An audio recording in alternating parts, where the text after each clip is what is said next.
ইয়র্কে বিএনপির এক কর্মী সভায় বাকবিতণ্ডা ও হট্টগোলের ঘটনা ঘটেছে। গত 20 এপ্রিল জ্যাকসন হাইটসের নবান্ন পার্টি হলে নিউ ইয়র্ক স্টেট বিএনপির উদ্যোগে এ সভা অনুষ্ঠিত হয়।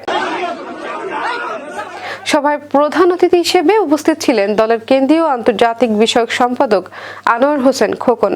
কর্মী সভায় অংশ নেওয়া নেতাকর্মীদের একটি অংশ বর্তমান কমিটির বিরুদ্ধে বিভিন্ন অভিযোগ তোলেন।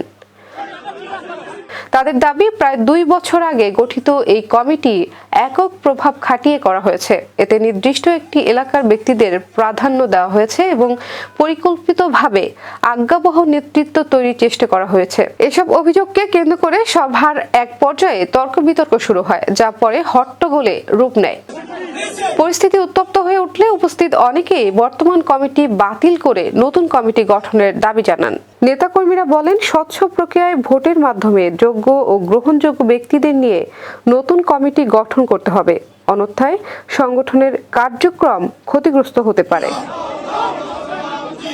এদিকে নিউ ইয়র্ক বিএনপির এক নেতা মোতাহার হোসেন বর্তমান কমিটির তীব্র সমালোচনা করে বলেন, কমিটির মান খুবই নিম্নমানের, অনেক সদস্যকেই আমরা চিনি না।